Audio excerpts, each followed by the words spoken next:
first Now, if you are going to stay for the panel, do remember to put your cards in. So Celine is holding a bowl, and at the end of this session, we're going to have one of our panelists pick, and you will take home this lovely Google Home Mini.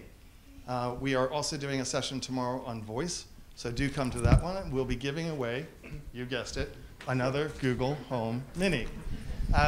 The reason being, hi, how are you? The reason being that sometimes you come to these conferences and you don't quite get a chance to see some of the innovation, so we're actually going to give you that innovation and have you take it home and experience it. So do move up. We don't bite here. So I know some of the people in the audience. I hope some more show up. Gentlemen, to me, this panel is not about cloud. To me, this panel is about experiences. And what we hope to talk to you about today is some of the things that you're seeing in our industry that impact every panel that we're doing over the 3 days. So there isn't a single panel that doesn't involve some sort of a digital strategy.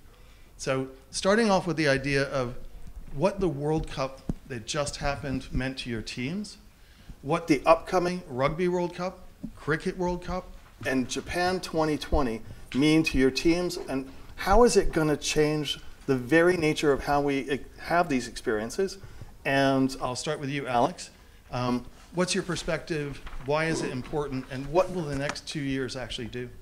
Sure, and thank you, James. I think if I look back at the World Cup that just went, for me it was really the first time that what people traditionally referred to as the second screen became the first screen, the primary interaction point. And if we think from a digital strategy or from an engagement strategy from a corporate point of view, it's a very different style of what we need to create. If I look in the next couple of years, even in the next couple of months with the upcoming Rugby World Cup, I'm seeing a very clear shift towards the expectation of immediate ubiquitous access, especially when it comes to what's traditionally considered part of the second screen. Extended stats, player profiles, the ability to pull a wide range of data immediately as games are happening, matches are happening. And I think the challenges it will put on us are quite significant, but it still brings a lot of opportunity for cross-pollination into other areas as well, for the broadcasters or operators of various channels. Okay, and Joey? Yeah, so one of the interesting things that happened this year, can you guys hear me? Right, sorry about that. So one of the very interesting thing that happens for us in terms of this year World Cup is that it was a huge event in China, but the Chinese team is not in the World Cup. So that was really weird. But having said so, in terms of the technology, nearly 98.5% of the consumption was on the mobile phone. That's how nascent the market is, right? If you look at the underdeveloped sports industry in China versus the US, we see a lot of potential in this year World Cup. Now, if I fast forward to 2020, right? If I may agree with what Alex is saying here. But if I fast forward to 2020, I think the keyword that we are looking out for is volumetric immersive experience. Right, you're no longer talking about 2D dimensional replay of a screen. You're probably going to talk about the ability for you to curate what you want to see and to manipulate the vision as well. So volumetric technology, immersive experience, I think that's going to be key going forward in 2020. First of all, thanks for having us all here and for the invitation. I was going to ask you, don't you guys adopt a team? Like I was in India during the Soccer World Cup, and the entire ad campaign was, who's going to be your adopted team? Because obviously India never make it to the World Cup. So turns out Argentina are like the most popular team that are adopted in India. But anyways, to your question, I'll just answer with one simple statement. The stakes have never been higher, was my biggest takeaway during the most recent Soccer World Cup. We had the good opportunity to work with folks across Asia Pacific and the world over. I think more than 11 broadcasters are working with us. And if you see what I mean when I say the stakes have never been higher, more and more people are placing their bets on going all IP. They're buying rights and then being exclusive all IP. In turn, they're charging the consumer for a subscription or a fee or a pay-per-view or whatever the model may be. But that's across the board, which in turn raises the bar on expectations from the consumer, which is already very, very high. And you then imagine what happens in terms of expectations around quality, around the user experience that you just you touched on. I have never seen the stakes and the pressure as high as I've seen in this Soccer World Cup, all the way up to the CEOs and the boards of these companies that have broadcast rights. And I think if I were to fast forward the next 2 years, scale is going to continue. I'm with Joey. The scale is going to continue to evolve and accelerate to a pace and to a number that I don't think we've ever seen before, both because there's more people watching more content, higher quality content, and given that it's going to be in our time zone, it's going to be immense, bigger than anything we've ever seen. That's number one. Number two, I think expectations are going to continue to get better. You see different experiences in different parts of Asia. Some markets are more mature, others are still developing in terms of the bit rates and such, but that expectation is going to go full HD, 4K, God knows where it's going to settle. So that's the second one. And the third, one thing that we see in the infrastructure business is the business models are evolving. I'm not going to say that they're there yet, but they're evolving. People are figuring out, how much do they want to pay for the rights, how much do they want to charge the subscriber, what's their envelope that they want to spend in, and that pressure is coming to us in a good way. We're glad the business models are finally evolving. So, long answer, but I think that sums up when I say the stakes have never been higher, is for those 2-3 reasons. Agreed. We saw some really interesting case studies develop out of the last World Cup. The word on my mind is quality. Quality has never been more important to us. Can you please help us define? Because remember, this is the glue around every experience that we're taking with us. So for me, my Formula One is what I take with me so that I can be with my wife or out and about, but still never miss the first turn. For me, World Cup and Cricket World Cup are some of the largest events in the world. But if we can't deliver quality, then we have an issue. What does quality mean to you, and how would you explain it to this audience? Well, I think you will be the authority voice on this. So I'd rather go first and correct me if I'm wrong. I think there's certain expectation of quality, right? I mean, if I look at the recent Jakarta Asian Games, we work with the Asian broadcasting unions. They have over 33 different broadcasters in Fiji, Mongolia, the smaller countries. Now, without an IP-based technology, what they enjoy today is satellite TV, subjected to weather, cloudy conditions, fuzzy images. Now, by giving them IP-based technology, would they be able to enjoy better quality? Definitely. But if you talk about where we are in the future, starting with Pyeongchang Games in this February, there's already experimentation in 4K. Now, if you go into Tokyo, or even the Rugby World Cup next year in Tokyo, we are going to expect a lot more 4K streams. Now, having 4K streams, the density of the transmission increases, the audience expectation also increases. I would not tolerate any, friction, any reductions in my viewing experience. And that's only just one dimension. And beyond that, we are now talking about multiple 4K cameras streaming in to create a volumetric experience for the users. The amount of densities, the amount of backbones, the network that requires is going to be humongous. And that's what Paramount was saying, given as in Asia and the very much untapped market in China, as well as Southeast Asia, we see this going to be a lot more challenging for the backbone providers, not just the cloud players, but definitely the network as well. I think it's interesting as well because there's such a variation in our markets of, again, like you mentioned, the expectation of quality. If I go to Japan or Korea where high-speed internet is ubiquitous, it's easy.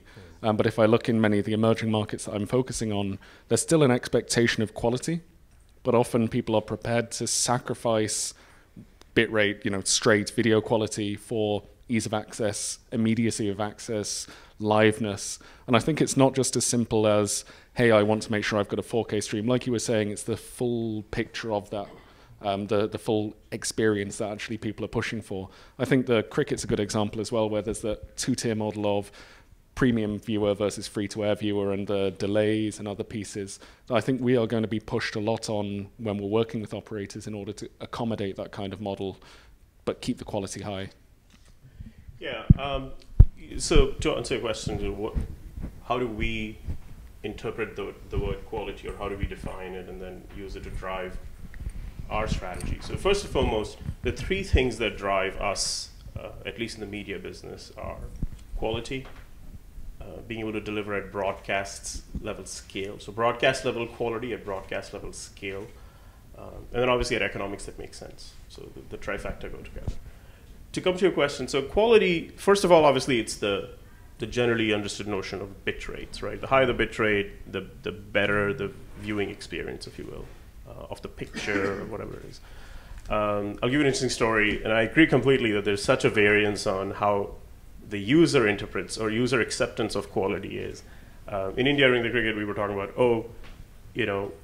when can you really see the ball on a small screen, But that's a different point because a cricket ball is much smaller than a soccer ball, if you will. But I digress. So first is yes, bitrate, but it goes way beyond that. I think for us, it's what's the startup time? How fast is it? Because nobody has the time these days to press play and then wait, right? So it really has to start sub 2 seconds, sub a second, near instant, if you will. And expectations will vary for live versus VOD, but that's number one. Number two is rebuffering.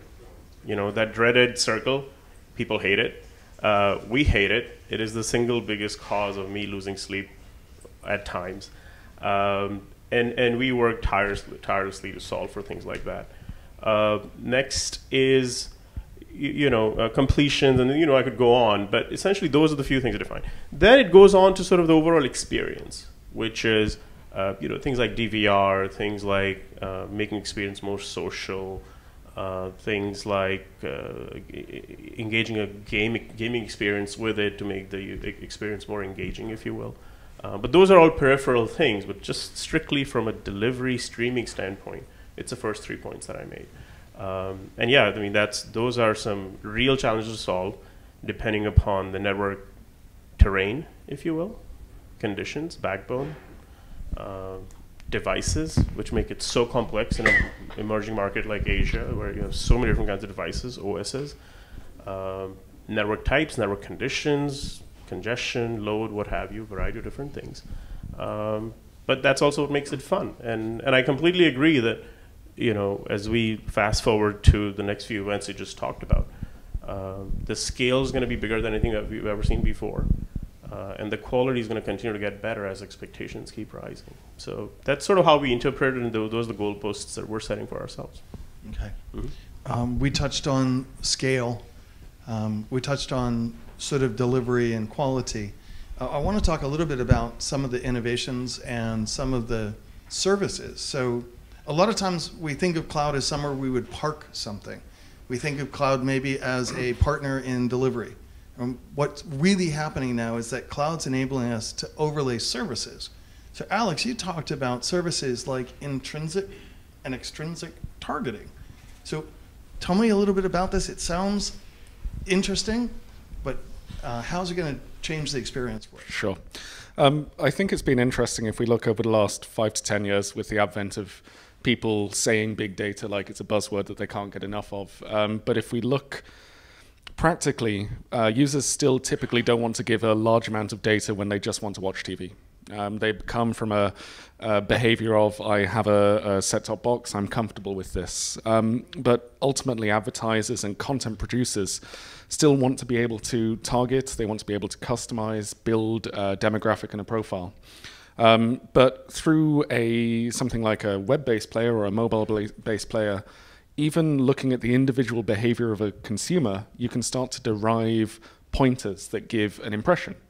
For instance, you already mentioned F1, the way in which you consume F1, where you watch it, the times you decide to replay, the volume, the rewind, that creates an intrinsic profile of James Miner and the kind of way you like to watch content.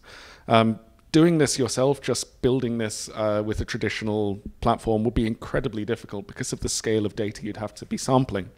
If we look at the old Nielsen rating of one house represents 50,000 people versus 50,000 metrics per minute, it's really an inverse. So what I'm seeing a lot of is broadcasters going, hey, we don't necessarily capture this data, but we know it's available. What if we started doing stuff with it? And I've recently been working with a couple of broadcasters who've gone, hey, I'm tracking my abandonment rate to the second. Now I'm improving my content because I found that actually this piece of content worked well in Malaysia, didn't work in Indonesia, and I found that actually there was something that was not well fitted for that culture for this scene.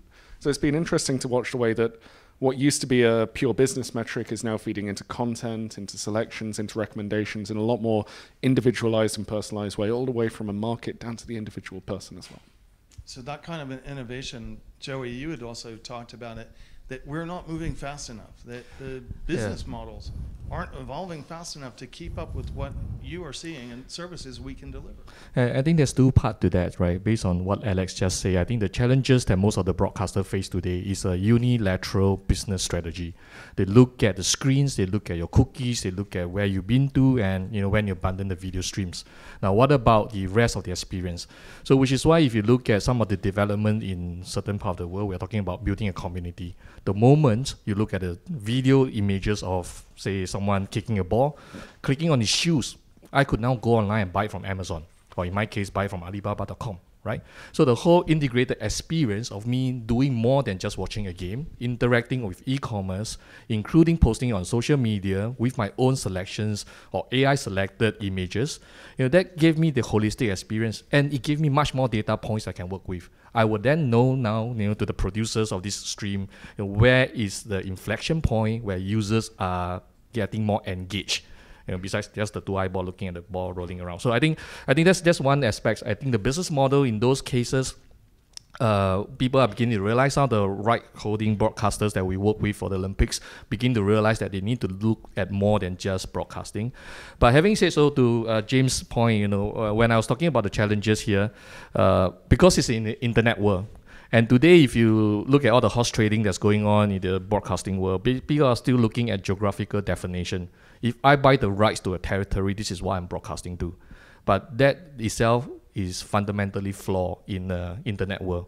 Right? Your audience, I may be a Singaporean, I'm based out of Singapore, but I could be watching and consuming stream from NBCs, and I would like to buy certain jerseys that represent the American Football Club. And yet today, in the sports world, we can't do that. Mainly because of the way sponsorship are driven, the territory are being drawn, and how they negotiate the deals. So I think these are evolutions that's happening, with the IOCs, with Alibaba supporting them, and over time, I think we'll see some walls being broken down as a result of that.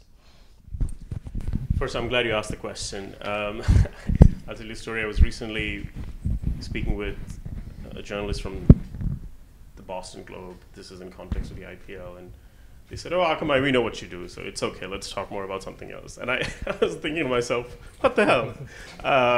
Because we know, there's so much that goes on behind the scenes that it's not just you press play and voila, the video shows up. That's what we all want it to be, but it's just not that easy, And so I'm glad for the question. B, to answer the question, I'll give you 3 examples of areas where users are driving where we innovate. Consumer behavior is what's driving our technology strategy in many, many ways. I'll give you 3 interesting examples. One's from China. We've seen the growth of this user-generated content. You call it UGC, but in China we call it public broadcasting, or what have you, which is basically a bunch of people uploading their own videos or sending out live streams of them doing whatever, people watching each other's cats, for God's sakes. Or other things that that people want to create content about and upload, and the experience there is very different from a broadcast experience, or the expectation. When I'm watching a cricket game or an NFL game or a rugby game, whatever, it's a full production content with ad insertion, this, that. This is just people broadcasting whatever they're doing, but the expectation is they want to be able to scroll and be able to switch from one channel to another in less than like a half a second, maybe a quarter of a second. How do you make that happen? It takes a complete shift in philosophy from what it takes to streaming, the Cricket World Cup to being able to stream somebody's cat, if you will. But that's the fastest growing business, or one of the fastest growing parts of the business. That's one. And we've worked tirelessly to make experiences like that happen. And it's a huge challenge, but people really do care so much about each other's cats that we got to make it happen. That's one. Second interesting example is what we were faced with in a country like India. You've been following the story. overnight we went from less than 50-some million broadband subscribers or mobile subscribers with LTE to now close to 350, soon 500 million. That's unreal. No amount of technology or preparation can ever, keep up with that. We're glad we've been able to do so, especially with the IPL this year. But the challenge that we were looking to solve was how, as more and more people come online, how do you give them access to content in a way that it doesn't consume their data plan, which is still sort of at a premium for the average consumer? And we worked on a technology to partner with Railtel, which is the train infrastructure in India. They own one of the largest networks in India because they connect all the train stations. And we've deployed with those train stations so that an average consumer who's going on a 5-hour train ride can download 2 movies off of a Wi-Fi network that's in their train station in less than a couple seconds, and off you go. It doesn't need their data plan. It doesn't take 10 minutes, and the person can watch a movie or 2 on that 6-hour journey. Really interesting innovation driven by the local market. Talking about the user experience, right? Imagine if during the Soccer World Cup, a friend of yours is watching upstairs on a television and the goal scores and you're still watching on a mobile phone and you're waiting 7 seconds or 20 seconds. Not possible, not happening. The user today will not accept that, and that's been a huge focus for us, and we brought it down from, say, 30 seconds or whatever it was to less than 7 seconds, 3 seconds in some cases. Broadcast is at 7 seconds. But that's a game changer if you think about it from a business opportunity standpoint for the broadcaster or the rights holder. So, 3 examples where years of work goes into making something as simple as being able to stream your cat versus his cat. And I could go on. There's a lot that's going on behind the scenes, but that's really what we live for, especially. Yeah, I was just going to say one of the inhibitors for that technology revolution, if you may, is the fact that if you go to any Olympic Games today and you're on site, there's 2 technological problems. The first of which, the Wi-Fi won't work because you have 50,000 people in a stadium and there's just not enough reasons for them to increase their bandwidth. So hopefully 5G solves part of that problem. I'm not an advocate for that. The second of which is that there is artificial restriction put in place by the organizing committee to ensure that you do not erode the rights of people who pay billions of dollars to broadcast that. And I think that's just going to be the last frontier that we need to break down, right? If the broadcasters are throttling the games and say, no one else can see it unless it's through my vision, through my eyes, through my lenses, then all this revolution that we experience in India and China is just not going to take off because forever we are restricted by the rules of the games. So I just feel that if you look at, if we look at the qualities, the whole experience and the challenges, technology is a part of it, but the bigger problem really is the mindset and how and what get funded. How do we get the money to broadcast it? So that's drive the speed of change, if you may, in this world. I think it's interesting because if you think about the people who've been holding rights to this kind of content for the longest time, typically they are satellite or cable distributors, and now typically maybe IPTV. But ultimately with IPTV, you've got a locked market. Only people who are on your managed network. And I've seen the move towards OTT as a desperate attempt to go, hey, I need to open up a wider market. But it's still nascent. It's still people falling at the first hurdle as they're going, actually, we'll just sell more set-top boxes. It'll keep going for another 5 or so years. And behind the scene, there's always government and political influence behind the scene, right? If, say, for example, Singapore, we didn't get to enjoy the World Cup the last round, right? Because there's so many broadcasters who walk over each other trying to get the highest bid, to a point that at some part of the world, the government to step in and say, oh, I'm going to appoint you as the only broadcasters to bid for the rights, and everyone just buy from you. So I think that kind of inhibits the speed of transformation. It's an interesting example, you the one you quoted about the experience in the stadium. That's, in fact, we did this demo across 5 train stations in India, 5 of the busiest train stations in India. Mumbai was one, and we were watching the stream. One stream was being delivered live from a box that was sitting in the train station, and one was coming off of our traditional LTE network, whatever the endpoint might have been. And there was a noticeable difference in the startup time to near instant versus whatever a couple seconds that it takes because of the mobile network. And there was a noticeable difference in the duration of time for which the consistency of the bit rate that we could hold. It makes obvious sense because it's being streamed off of some high quality Wi-Fi set-top box that's sitting right there, you know. So maybe that's something that could be used. I mean, look, to the other point you guys made about the broadcasters, look, there are business considerations that drive those decisions. You know, we certainly aren't in a position to influence those. But what we do know best is how to make it, how to enable all of that, you know, and that's really what our goal has been. How to enable it in a way that's high quality, that meets the user's expectation, and in effect expand the total scope and size of the opportunity, you know. And that's how we see it, you know. It's what we're doing is expanding the reach, access, and the overall experience, you know. And I don't want to get too far ahead of it or put ourselves on some pedestal, but I really do think it makes a significant difference to the average consumer's lives. Yeah. Okay. We had a lot of really good panels that talked about the new influence of e-gaming. And one of the things about e-gaming that I know that each of you probably was aware of, trying to create that simultaneous experience, being able to switch rapidly between different types of feeds. And also kind of understanding like mass concurrency, right? Because they get some amazing numbers. Is there anything that we're seeing that can reduce the issues of latency and mass concurrency? As you said, I don't want to be sitting at my desk and hear the country that just scored a goal before I can actually stream it to my phone. So the advent of mobile first, the advent of expectations and quality, what are the things that we can look to from each of your teams to say, we're able to deliver an experience better, faster, and more simultaneous, as many fans are in the stadium holding a mobile phone while they're watching the match? Is this something where we can see some innovation coming over the next over the next 2 years? Yeah, I think there's a lot that's being done.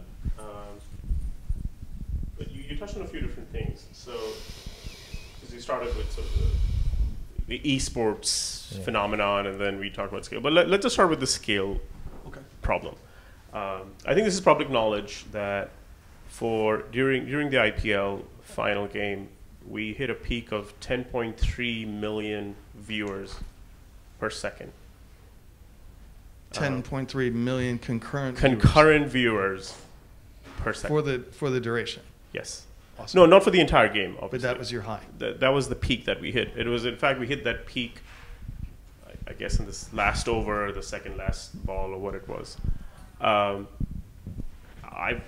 We've never seen that ever before, anywhere, as a community, as an ecosystem. Not just Akamai. Nobody has ever hit that level of concurrency. That is correct.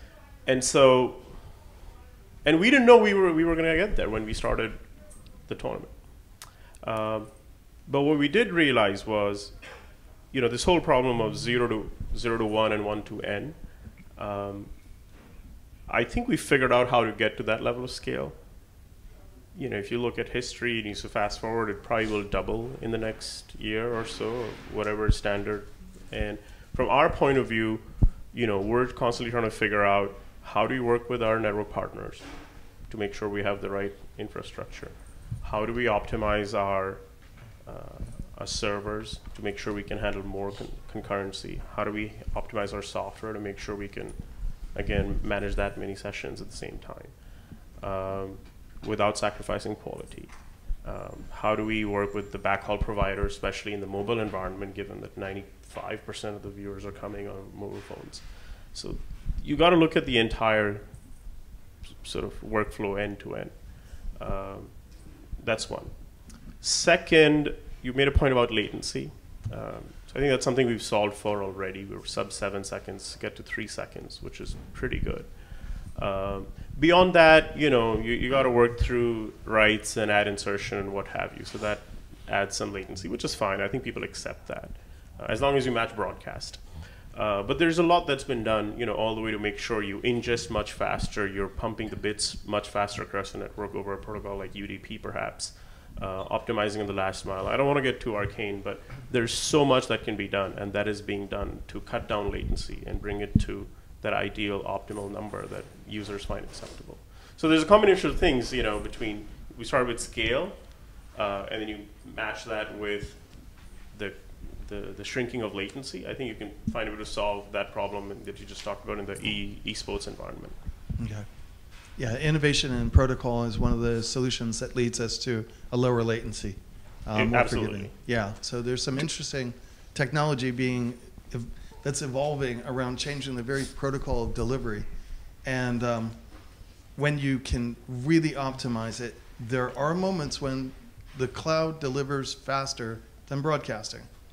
So there is an urban myth about someone betting no balls in Delhi.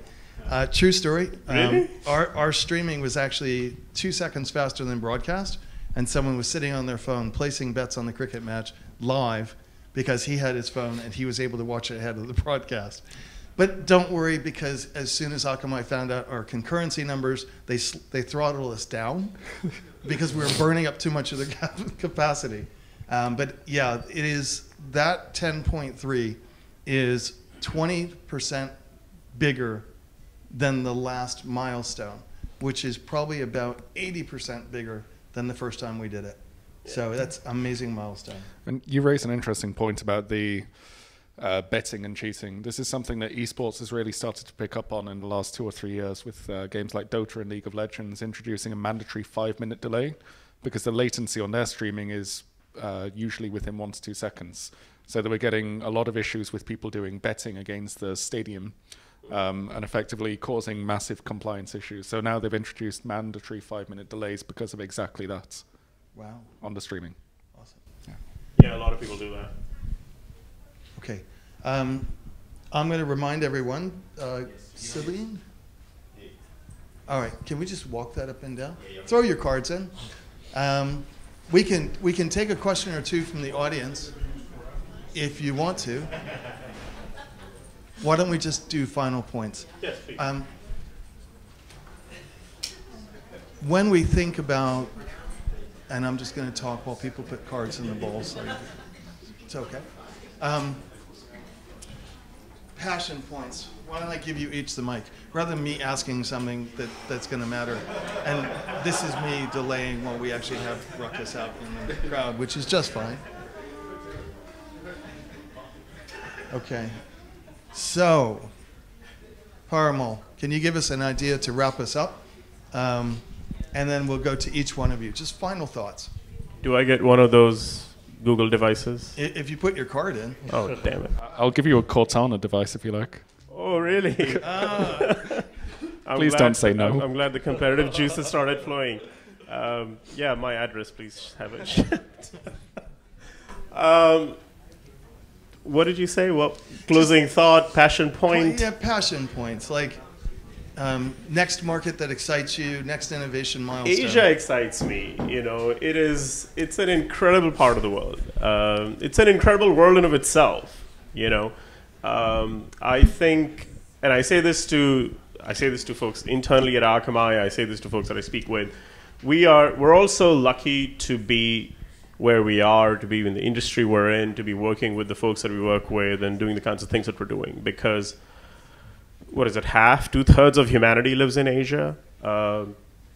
We all have the same aspiration. We want to be connected, we want to communicate, we want to be entertained, we want to be informed, educated, whatever you want to call it. We all have the same aspiration. And I think all of us have this unique opportunity to be living in this time and day to be able to service that aspiration in whatever it is that we do, the three of us on this panel, yourself, and everybody here in this room. And I think that's an indelible mark that I feel personally we will have left on our little society, our little part of the world, and whatever small role we play is huge in its own self. And I think, you know, that to me is a huge opportunity. It's something that gives me a ton of joy. Something that gives me a ton of pride, but also drives my passion, to answer your question. You know, and I see the difference that it makes in the people that I interact with around myself. You know, 99.99999% of the time, they don't even know what I do. They don't even know the kinds of problems we solve. You know, they just want the damn thing to play when they press play. And that's my goal in life, you know. And they amaze me every time, you know. You talk to somebody, and I'll tell you this last story, and this is what really drives me. Like, you know, I live in Hong Kong, but I have a place in India, and there's such difference, you know, human behavior in societies in both of those countries. In India, you know, the maid would come in and she wants to watch like some Telugu movie on the iPad. The dry cleaner comes in and he's got a favorite actress whose videos he wants to watch, and then the security guards tell me, oh, we got this video from the guy down the street and I Bluetoothed it to my 4 other friends. And I'm like, holy, what, Bluetooth? And I've never shared a video on Bluetooth. But when you see that that's the kind of, you know, excitement people have about content and storytelling and sharing, it just, I'm like, yeah, what we do is pretty fun and it's pretty cool. So yeah, that's what drives it for me, at least. Quickly, Joe. Yeah, so on my side, I think what's frustrating from my company point of view is that we begin to see a whole shift of requirements from the broadcasters down to the layman. So as you see the opening up of the market in China, in Africa, there's a lot more requirement when it comes to personalized curated content broadcastings. It's getting the broadcasters to understand, you know, what this means for the technology beyond distributions, you know, what this means for the consumption and the overall experience. I think there's a lot more to look out for in the next few years, if you may, as we see a lot more major events happening in Asia, and that's going to drive the whole industries in terms of changes and transformations. The thing I'm excited about, I've really enjoyed watching the way that cloud, and this sounds corny, but democratizes access to AI. It means that it's a lot easier for people to now caption content, translate it into different languages, allow content to be more accessible for users, but also allow content producers to use older content, archive content in ways they wouldn't have been able to otherwise. For a broadcaster in Thailand to be able to suddenly pick up 50,000 hours of archive and make it useful for their newsroom, they can't do it alone. But allowing them access to tools and services that can do that, that's probably the thing that I get the most passion out of watching people unlock their potential through. Awesome. Okay, so like I like to remind people at the end of one of these panels, the value is that you now have met 3 people that I would turn to when I need a solution. So these are literally real-life case studies where each one of these people is helping us achieve or distribute or discover or innovate or do something completely different. And you've now had the chance to listen, and you can go up to them afterwards and say, I wanted to discuss a little bit more. So here you have 3 people all under one topic, but each delivers a slightly different solution to real life problems. So I'd like to thank them. Let's give them a round of applause. Thank you, gentlemen. Thank you very much, Parimal, Alex, and Joey Tan. Let's do the draw. James Minark, will you do the honours, my friend? Here. No, I won't. You don't want to do it? Celine's going to do the honours. honours. Oh, Celine's going to do the honours. Okay. Thank you for staying for the session. Thank you. That's great. Thank you very much. Thanks. You can announce it there. It's from OMD, and it's Miss Daphne Ong. Daphne, come on up and grab your wonderful prize, the Google Home Mini. Well done. Grab a photo with James.